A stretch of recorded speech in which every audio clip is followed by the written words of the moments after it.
Assalamualaikum warahmatullahi wabarakatuh. Baiklah, saya Anggi Nur Apriliani dari kelompok 9 ingin menjelaskan tentang materi kami tentang wabah penyakit DBD. Yang pertama yang akan saya jelaskan itu adalah pengertian wabah. Wabah adalah istilah umum untuk menyebutkan kejadian tersebarnya penyakit pada daerah yang luas dan pada orang banyak, maupun untuk menyebut penyakit yang menyebar tersebut. Kemudian yang akan saya jelaskan itu penyebab penyebaran wabah penyakit.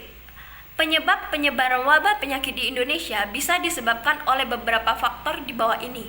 Yang pertama adalah musim hujan yang lama, yang kedua adalah daya tahan tubuh yang buruk, yang ketiga adalah membuang sampah sembarangan, yang keempat itu adalah jarang menguras bak mandi, dan yang terakhir adalah pertumbuhan populasi. Kemudian yang akan saya jelaskan itu adalah kerentanan terhadap bahaya. Kerentanan terhadap wabah penyakit DBD. Hasil dari pemetaan kerentanan terhadap bahaya demam berdarah menyatakan bahwa di Kecamatan Banjarsari didominasi oleh daerah yang rentan.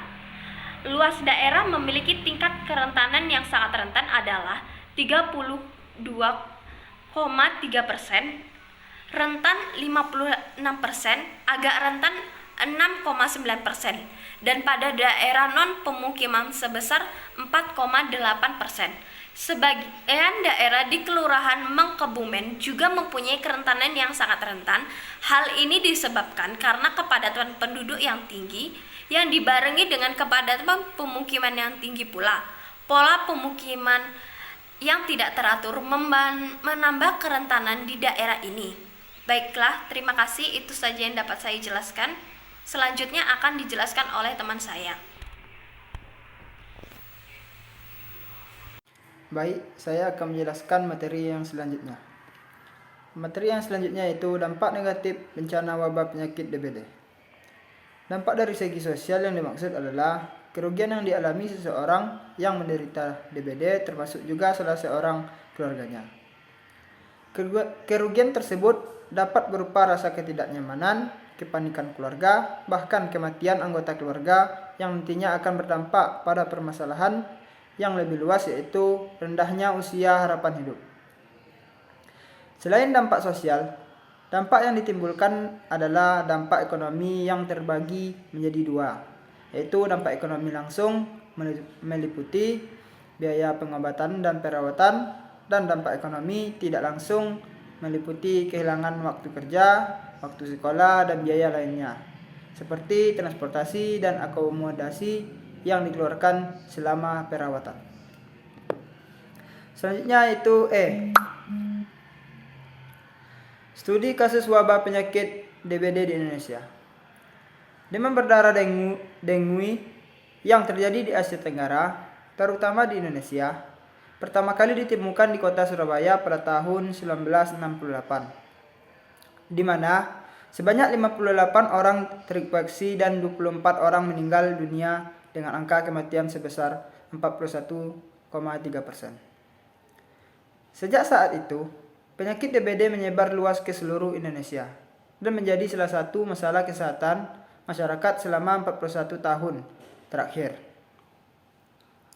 Berdasarkan data yang diperoleh dari Profil Kesehatan Indonesia, pada tahun 2013 terdapat sebanyak 11.112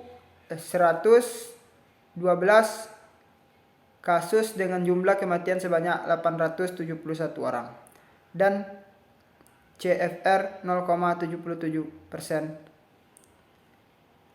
Tahun 2014, kasus DBD mengalami penurunan sebanyak 134,7 kasus dengan kematian meningkat sebanyak 907 orang. Dan kasus mengalami peningkatan kembali pada tahun 2015.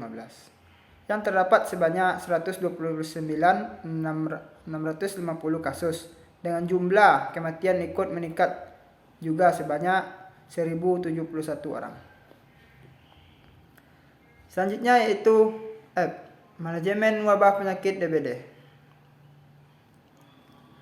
Pengendalian DBD membutuhkan sebuah manajemen yang mendapatkan fungsi-fungsi dan prinsip-prinsip manajemen sendiri agar program berjalan dengan efektif dan efisien.